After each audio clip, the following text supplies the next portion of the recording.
हम sir sir एक request थी। जी बेटा कहिए।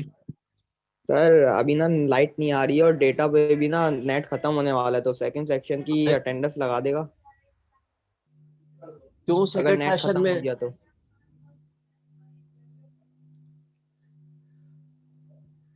तूने पढ़ने का इरादा नहीं, सिर्फ अटेंडेंस के लिए आते हो बेटा? अटेंडेंस बहुत सर जरूरी लाइट है। नहीं है।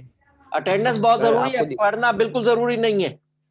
पढ़ने का कोई वो नहीं है, जरूरत नहीं है। अटेंडेंस बस होनी सर चाहिए और कुछ भी नहीं है।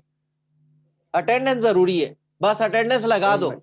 पढ़े या ना पढ़े, मजबूरी है। लाइट हो या ना हो, बस खत्म। उसका इंतजाम नहीं करना, डेटा सर का अभी इंतजाम नहीं दुकान करना, सिर्फ दुकान अटेंडेंस लगनी चाहिए। सर दुकानें बंद हैं तो दुकानें जैसे बंद है तो खुलेंगी बेटा डेटा पहले करवा से दूंगा। इंतजाम करना चाहिए था ना। दुकानें बंद है, दुकानें कैसा वो लगा हुआ है, कर्फ्यू लगा हुआ है, दुकानें मुस्तकिल बंद है। सिर्फ अटेंडेंस लगवाने के लिए आना है, बाकी कुछ नहीं। पढ़ने वढ़ने का कोई ख्याल ही नहीं है। चलें सर, मैं कुछ इंतजाम करता हूँ फिर अपना डेटा किसी से नेट लेके आता हूँ।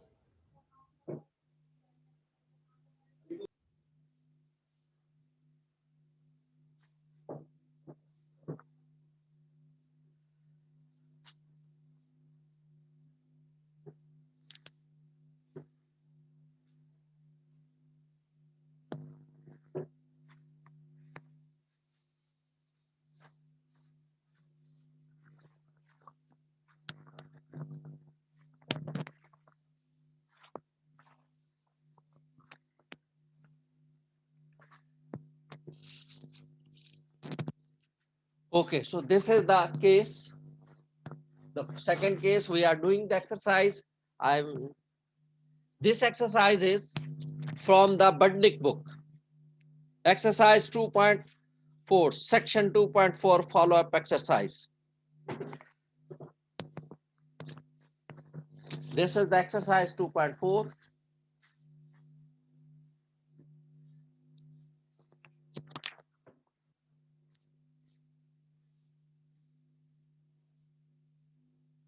Page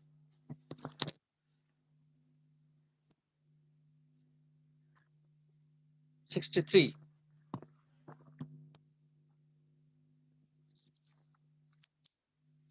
This is applied mathematics, Frank S. Budnik.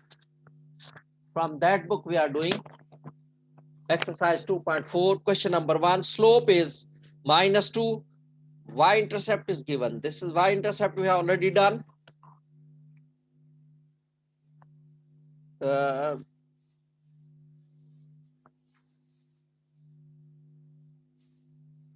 we will do question number 7. Slope is -3 and 4 comma -2 lies on the line. This is the point given. Slope is -3. Question number 7.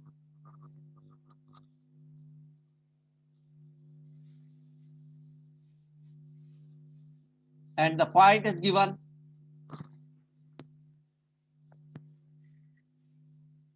4 -2. 4 comma -2. This is the point. These all two things will be substituted over there. M is -3, x1 is 4, y1 is -2. So therefore, equation will be y minus y1 is -2, m is -3, x minus x1 is 4. This is the equation. Now just we simplify this one. It will become y plus 2 minus 3x plus 12 plus 2 will be shifted on the other side. Y is equal to minus 3x plus 12 minus 2. Therefore, y is equal to minus 3x plus 10. This is the equation of the straight line. The standard equation of the straight line. Minus 3 will be the slope and 10 will be the y-intercept. In this way we will do when the slope and the 1 point x1 y1 are given. So how will we know that x1 y1 is what? Which one? This is given, this is x1 y1. When the point is given that this is x1 y1. The first Okay, coordinate. और जो point नहीं दिया होगा वो y simple y होगा. जी क्या If कह रहे point हैं? नहीं दिया, if point नहीं दिया होगा तो वो simple y होगा. तो कैसे निकालेंगे बेटा? स्लोप होना चाहिए और पॉइंट होना चाहिए. नहीं पॉइंट नहीं होगा तो कैसे इक्वेशन बनाएंगे? जब पॉइंट नहीं होगा तो इक्वेशन कैसे बनाएंगे? The case is वो है when one slope and one point is given. जब स्लोप और पॉइंट given हो तो इक्वेशन बनेगी. तो सर ऐसा तो नहीं, ऐसा कोई क्वेश्चन आएगा ना जहाँ पर ये नॉर्मल y लिखा हुआ है, इधर कोई नंबर हो या कुछ? y इंटरसेप्ट होगा तो वो y इंटरसेप्ट होगा y is equal to mx plus c. जो हमने पहला केस किया था वो ये था y is equal to mx plus c. अगर स्लोप गिवन है तो वो यहाँ लिख देंगे, y इंटरसेप्ट है तो वो यहाँ लिख देंगे, इसमें बस पुट कर देंगे. अगर पॉइंट गिवन है तो ये फार्मूला लगा देंगे, अगर पॉइंट नहीं गिवन है तो ये फार्मूला, ये स्लोप गिवन हो और y इंटरसेप्ट गिवन हो तो फिर ये फार्मूला लगा देंगे. और अगर स्लोप और पॉइंट गिवन होगा तो ये फार्मूला लगा देंगे.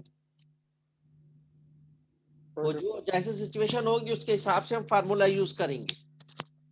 तो first case we have done y is equal to mx plus c, slope and the y intercept are given. तो m की जगह स्लोप लिख देंगे और y इंटरसेप्ट की जगह c की जगह y इंटरसेप्ट लिख देंगे. और जब स्लोप और पॉइंट गिवन होगा तो फिर हम ये फार्मूला लगा देंगे. m जो है ये स्लोप को शो करता है और जो पॉइंट x1 y1 वो x1 y1 कोऑर्डिनेट्स यहाँ डाल देंगे और उसके बाद उसको सिंप्लीफाई कर लेंगे. जैसे यहाँ मैंने ये पॉइंट डाल दिया, उसके बाद इसको सिंप्लीफाई कर लिया, y इज इक्वल टू इस फॉर्म में आ गया, y is equal to mx plus c इस फॉर्म में आ गया. ये सिंप्लीफाई करने पर ये y is equal to mx plus c की फॉर्म में आ गया. तो x का जो कोएफिशिएंट होता है वो जब y इज इक्वल टू है, y के साथ कोई कोएफिशिएंट नहीं होना चाहिए, सिंपल 1y होना चाहिए. So that will be equal to the coefficient of x will show the slope and the constant number will show the y intercept. Constant number will show the y intercept. This is the y intercept. और x के साथ जो number लगा हुआ है that is the coefficient of x. This is the slope. And the constant will show the y intercept. इस फॉर्म में हमने इसको सिंप्लीफाई करके लाना है इस फॉर्म में. This is the standard form. ये कहलाती है standard form. So how come we know like if 4 is y1 and x1 is minus 2? x1 is minus 2. Where is x1 is minus 2? Sorry, x2 is minus 1. कि वो कैसे जी? पता चलेगा? क्या कह रहे हैं? सही पता कैसे चलेगा कि क्या पता कैसे चलेगा? ये x minus 2 is y1. अस्तगफिरुल्लाह. बेटा पहला कोऑर्डिनेट जो होता है वो x1 होता है, दूसरा y1 होता है. वो लिखा हुआ क्या है? और ये मैट्रिक्स से पढ़ते चले आ रहे हो कि ऑर्डर्ड पेयर में फर्स्ट नंबर जो होता है वो x कोऑर्डिनेट होता है और सेकंड नंबर y कोऑर्डिनेट होता है. ये मैट्रिक या 8 से पढ़ते चले आ रहे हो, जहां ग्राफिंग आपने की है, ग्राफ बनाए हैं. किसी भी ऑर्डर्ड पेयर जब हम लेते हैं पॉइंट का तो उसमें पहला नंबर x होता है, x कोऑर्डिनेट होता है, दूसरा नंबर y कोऑर्डिनेट होता है.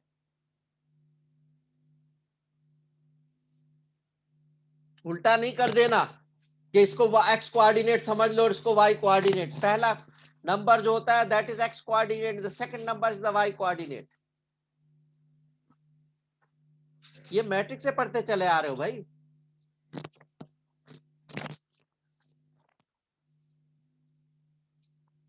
So that was this the second case we are doing.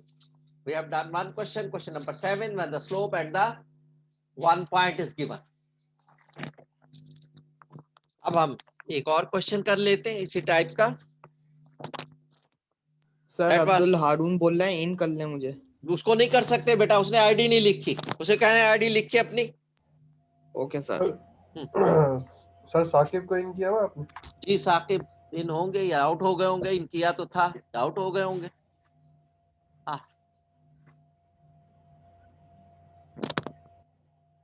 Question number 9 we are doing. Slope is 5 and the minus 312 lies on the line. Sir मैं classroom में ही हूँ. जी सही.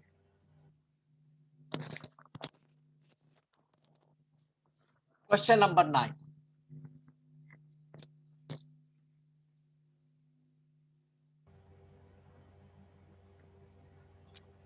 Sir ये नया सेशन स्टार्ट कर ले सर, ये एंड होने वाला है 1 मिनट के अंदर ही.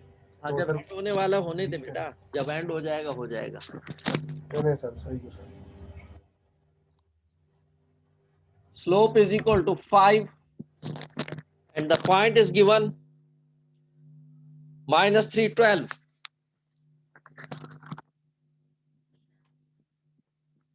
This is the point.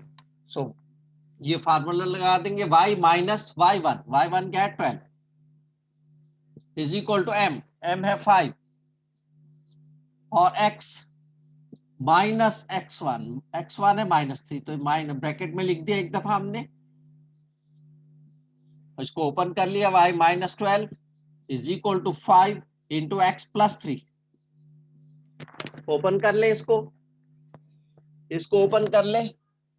y minus 12 is equal to 5x plus 15. Y is equal to 5x plus 15 plus 12. तो ये हो जाएगा हमारे पास y is equal to 5x plus 27. ये हमारे पास आंसर आ गया बेटा. y is equal to 5x plus 27. ये मैं यहां लिख देता हूँ, शायद नजर नहीं आ रहा.